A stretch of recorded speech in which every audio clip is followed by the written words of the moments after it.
Laipa asi organization khana tawning tawbada ayaba pirabra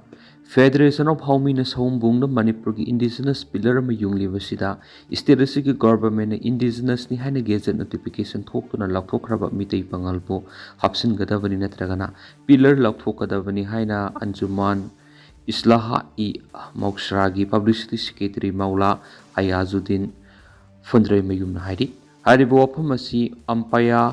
anjuman akibo akok zamaitun ulama asadi kwakta bisnupur sinduna olmiti pangal youth association ampaya kwakta gi office ta ngasi pangthok pawgi mifam na haikibana haidi mauna makhata na haikibada mitei pangal na thairam lagi yunglibi indigenous pillar asi Federation of Haumi Manipur no khudakta modification tawduna sarkar na sakhanglaba mitei pangal bo hapsingadabani loinana Federation of Haumi na sinba program da MLA mari yauksilaga kanana karam organization amadi kanagi government na Manipur gi indigenous group asi masina yauri habigi warep launaba authorized tawkhibagi hainasu sengdokadabane madi MLA mari yarubasina maru ane sengdoktun indigenous people sing hapsin banatragana pillar lakthokpigi daita spugadabani laipa asi organization khana tawning ba tawud ayaba pirabra habigi wahanga masu sawn lai maramni jati kharabun indigenous nati haina Federation of Haumi na lepada tumina laithoklabra logi matung in action laudaba masum representative hawba phongna sawgali haibagi social media da hairakpa launarpa sina hangdaba yadaba tanja dulai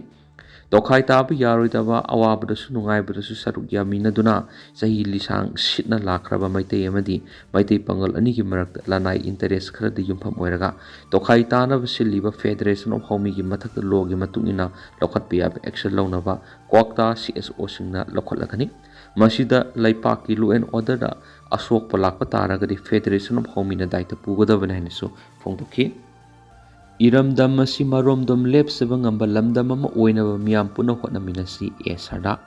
laiba asigi indigenous pothok singbu hena mapangal kangkhat handuna maromdom lepsaba ngamnaba madi mipal tangdaba laipa amagi panamda Prime Minister Narendra Modi gi atam nirbhar bharat abhiyan gi manungsena December 15 phawbu sathagadaba har ghar Swadeshi campaign gi sticker release tokri ngasi nite pachu thekta leba thambal sangge na party asigi state president yauna thaumi singa loina pangthokiba sticker release tawbagi thoramadu BJP gi state president Sardana hakibada Prime Minister Narendra Modi gi miyeng makhada sokhatpa maromdom lepsaba ngamba Viksit Bharat gi khongtha amoina paikhalakliba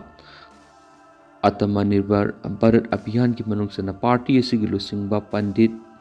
Din Dayal Upadhyaya gi mapuk numit September 15 digi India gi hanigi Prime Minister oiramba Atal Bihari Vajpayee gi mapuk numit December 15 phawbu sathagadaba har ghar Swadeshi campaign state gi oina sumapam kudingda sinthungna district level amadi mandal level da pangthokani hairiba campaign asigi panamdi maru oina lamdam sigi oina pothok singbu hena mapangal gangkat hanaba kaknatana independent singbu su phagat hanaba honabani amadi party asina one district one product haiba khongthang asina lamdam asigi pothok sing hena mara kaina puthoknaba amadi makhoigi market sing watanaba lenga asina hotnari haidi masida natana India gi oina yengma matamda thoidok hendokna top puthok lamdam asibu saktakliba potlam sing amadi ate pothok sing asibu hena puthok Viksit Bharat ki manungsanba maromdom lepsaba ngamba lamdam ama oina ba miyam puno hotnaminasi haikenasu pawuksna makhatana phungdorakli art form sing hingkat hanabada mipum khudimaki thaudang lenga khaktari inthokpa sumloi Radha Kumar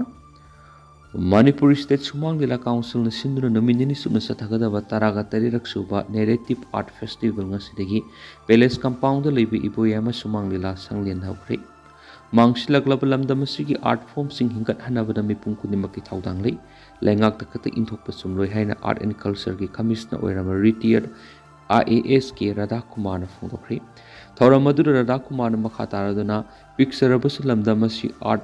form makal kya leiba art ki lamda pukai sona leiba lamdamni dumapu matamgi awon mana art form kaya mangkibi yabigi mong lerakli maram maduna mangsilaglaba art form singasi khangyan pham yaudringai da kalhoba ngamna bohona minsi lamdam asibu masak takliba mari top top makalgi art form sing asi kalhaubana tungi mirol na pukai sing asibu hanghaubugi mathakta malemda manipur bu hena masak tak pangamgani haina phongdoki festival asibu hawdoklamba art ki lamna saknairaba oza padamasri ware patnabagi wapoko manumi kamari lenjana pangtholiba festival hawdokbugi thoramaduna laikhidraba oza asigi photo da hailai katun ikai kuna pasu okhi hari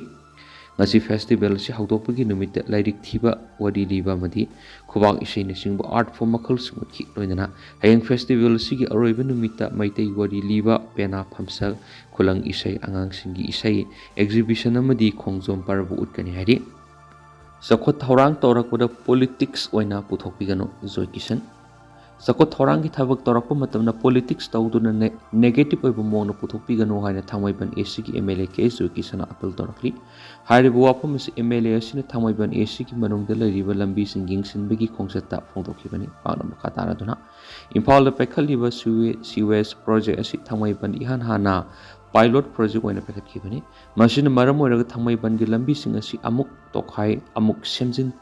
tawdan larakpani adubo project asi sada maudraga manga gi mathakta loire masi loiraba matungda lambi sing asi semjin gi torakpada nungju pantha lakhibadagi semjin bi yakidabani haujikti nungju pantha loirabani na PWD amadi company singa tanaraga lambi sing asi hayengdagi sem hawraga naiki development hawa haibisida miyam gi mating sangi isa isa na sakadaba lambi ni miyam na lambi da solakadaba thabak thoram sing sa thabiganu haina MLA na constitution asigi miyam na so appeal tokien su paw sina makhata na phongdorakli mayumaktira Dr. Rita bo mihat na halambara sena sing PR lengana numitari ni gi manungda puthokadabani sanula police amasum forensic experts in fingerprint khara phanglabra tha asigi tara humdoi naitom pok saba masa nupa gi mapok numit birthday gi damak like khurumbagi thoram sing ayuk tu pangthoklamlaga nungthildi ye school singam kalerekta leiba masa gi yungi ka manungda miati na hatok piramdagi sira angkhibi rims dagi thabak dagi pothare bi doctor angom ningol asim ongbi Rita gi mihat siena miyoi sing president rulengana numitari ni gi manungda phaduna tha asigi ta kun humdoi da pangthokadoriba ningol sakobagi khodol oina piba ngamdrabadi mama oibi khudimangna haunaruba tawduna akanbi hawroklagani haina salai apun manupi lup sanulan gi maikaidigi pawmisingda khuthangna phung nakala maromda pauchi amana phangba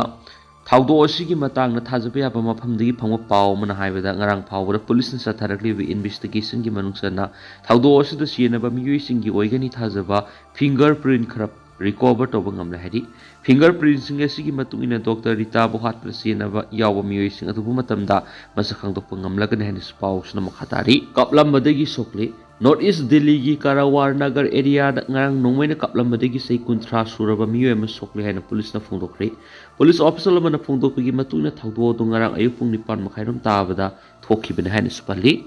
Rajasthan की accident ममानबा मरी सिरे Rajasthan की Jaipur district truck amaga thungaina raba matungda SUV ama maisalakpadigi mamaanaba mari sikre amasum atopa amana aruba phibam na soklaina police na phunokre police officer amana phungdokpagi matu ina di hairiba thawdo dungarang numitang Jaipur district ki sadakun manakta thokhibani haina spali Pakistan Afghanistan kapnabada hauzik phawbada yamdrabada taraga nipan sikre chahunga humfu sokre hairi Pakistan amasung Afghanistan ki marakta khutoknaba October 10 da haukiba matamdagi yamdrabada miyoi 10 sikre amasum chahunga humfu hena sokre United Nations Assistance Mission in Afghanistan UNAMA na sagol sunamiti statement amada phongdokre hari Myanmar military na photo junction amu hana khudum junction kre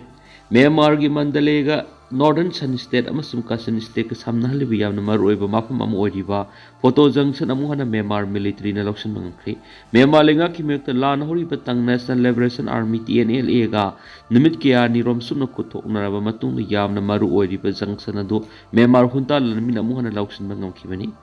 Ruby mining hub ama oiriba junction adu hokiba numi kya ni digi TNLA na khudum sanduna lakhibane hai jaing lising ani ga kunga mari te TNLA gi combined resistance force am oiriba mandale